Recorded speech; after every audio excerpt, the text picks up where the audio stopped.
Hey, what's going on everybody? Commander Crane here, and we are back with another Pioneer video. And today, we're going to be talking about 10 white-black budget decks that are perfect for the Pioneer format. So before I really hop into the video here, I have to mention who this video is for. So obviously, if you're looking to expand your Pioneer deck collection, and you don't necessarily want to spend a lot of money, obviously this is a perfect video for you. If you're someone who's looking to get into maybe other formats, just 60 card formats, and you're looking for some inspiration, or you're new to Magic maybe, and you're just looking to maybe kind of see what other decks are out there and get some inspiration for a black-white deck, this video is also perfect for you. And before I hop into the decks, I also have to mention these parameters. All of the decks meet this requirement. Orzhov, they have to be black and white. Every single spell has to be able to be cast by a black-white dual land. Less than $50, because obviously, you know, we are playing budget decks, so we want to make sure that it's still relatively affordable to be able to build these decks. They need to have a flavorful theme. Not to say necessarily that these decks like don't have some like best of vanilla kind of ish cards, which will make sense later, but I want to make sure that all the decks have a lot of synergy with each other, and then obviously need to be easy for new players. Not to say that experienced players won't enjoy playing these decks, just that, you know, we're not going to be playing any cards that have like word soup or anything on them. So okay, let's go and hop into it here. So this first deck I want to talk about here is a deck that I think is secretly very good in Pioneer. It does see a little bit of play in the format, and actually a lot of these cards, you know, there were some of these cards were banned in Standard recently, and that is Orzhov Pixie. I think Orzhov Pixie is a very good deck right now. So what you're trying to do is you're trying to play some cheap creatures like Nurturing Pixie, Sunpure Current, as well as Ambrosia Whiteheart, where when it enters you can return a non-land permanent to your hand and then get a benefit from it. So what we're trying to do is replay cards like Grimbauble, Seam Rip, Hopeless Nightmare, Tiny Bones Joins Up, Momentum Breaker, and Nowhere to Run. And then we're just going to keep replaying these, get some value from there, and then we obviously have some cheap flyers, and we're going to win the game just by attacking in. And that's what we're trying to do with this deck. White, black, Pixie. Obviously, there's different like color variations of Pixie that have been very good in the format, but it has been very, very good, and there's a reason why Hopeless Nightmare was just banned in the Standard format. So the next white-black deck I have to talk about is arguably the most infamous one in Pioneer, and that is Greasefang. So this deck has been Abzan for quite some time, but there's a new variant of this deck that recently came out where you play some cheap creatures like Fleeting Spirit, Guardian of New Benalia, and Seasoned Hollowblade, and you discard cards to get value that way, and then you also play Monument to Endurance, a new card from Aether Drift that I was only able to fit 3 copies of just because of the budgetary restrictions, but you play a whole bunch of discard outlets, Monument to Endurance, and then you're also just playing the Greasefang Parhelion package just to really end the game quickly. I really do think Greasefang is a pretty nasty deck in the format. It does very well in a lot of the online Pioneer challenges and stuff like that, very consistently, and rightfully so. The deck is very strong, and that's why I wanted to mention it here today. So the next deck I have to talk about does also reanimate cards, but in a more traditional fashion. That is White-Black Reanimator. So we're playing 4 copies of Rite of the Moth and 4 copies of Zombify, and we're trying to reanimate cards from our graveyard, most notably Angel of Serenity, Ashen Rider, and Darksteel Colossus. We're also playing some removal as well as some creatures that help fill up our graveyard a little bit, and that's what we're trying to do. We're trying to mill ourselves and then reanimate some really big creatures and just kind of win the game by, you know, playing a big Angel of Serenity or Ashen Rider and just kind of chipping in and getting the game over. So yeah, White-Black Reanimator, definitely one of my favorite decks that I mentioned here today.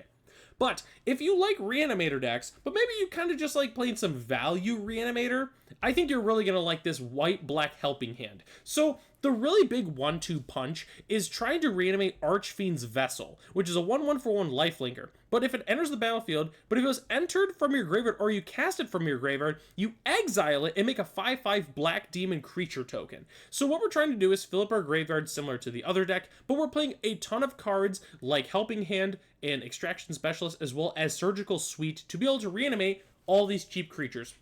We're also playing Patched Plaything, which is another card I've really loved in this deck. So it's a 4/3 for 3 with Double Strike, but it enters with 2 -1/-1 counters if you cast it from your hand. So what we're trying to do is mill that in our graveyard and then reanimate it so we get a 4/3 Double Striker just for an extremely low cost, which is pretty cool. So yeah, White-Black Helping Hand, a very, very cool deck as well. And sticking to the Reanimator theme and also heading to the Creature Type Matters decks, which a lot of people love talking about, if you like bringing back creatures from your graveyard, but you also love playing tribal themes, you're gonna love Raise the Past Zombies. So we're playing Raise the Past, which is 4 mana sorcery. Return all creature cards with mana value 2 or less from your graveyard to the battlefield. So the one-shot combo with this is playing Corpse Knight and Wayward Servant. Whenever another zombie enters the battlefield under your control, each opponent loses 1 life, and in this case, a Wayward Servant, you gain 1 life. So what we're trying to do is fill up our graveyard with cards like Stitcher Supplier, for instance, fill up our graveyard, sack all of our creatures, and then Raise the Past, bring them all back, and get a ton of value. We're also playing Umbral Collar Zealot, which, although it is not a zombie, it's just a fantastic card in this deck because we can surveil one, and it's a sacrifice outlet in our colors, which is fantastic. So Raise the Past Zombies, this deck is awesome. I think it's one of my favorite decks that I shared here today, and if you're looking for a creature type deck that also, you know, has like a different twist to it, you're really gonna like this one.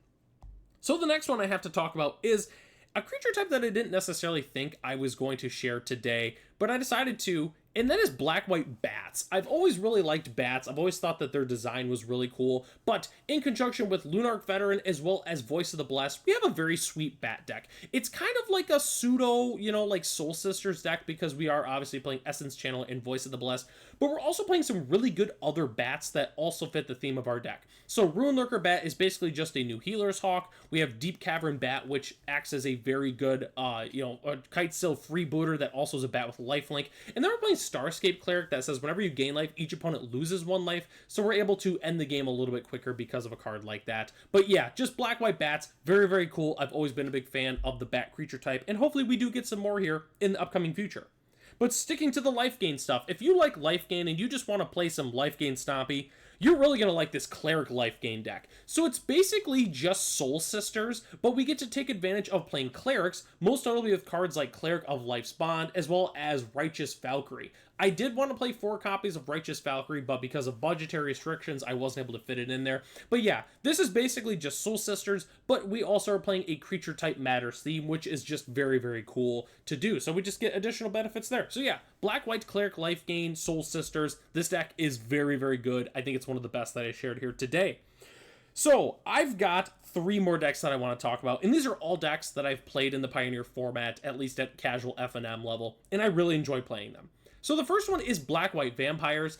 It's mostly just mono black, but we are splashing for cards like Edgar Charmed Groom, Legion Lieutenant, as well as Ruthless Lawbringer. But this deck is base black. It's just a bunch of good vampires, turn them sideways. Not much to say about this deck, other than if you like vampires, you're really going to like this deck. The next one being more on the opposite side. Instead of being primary black with base white, it's base white with a secondary black, and that is Black-White Knights. The main reason to play Black-White Knights, you get cards like Smitten Swordmaster, Cecil Dark Knight, Sir Vondam, which I think is a pretty underrated card for the most part from Edge of Eternities, as well as Elenda, Saint of Dusk, and then obviously you get a card like Fatal Push.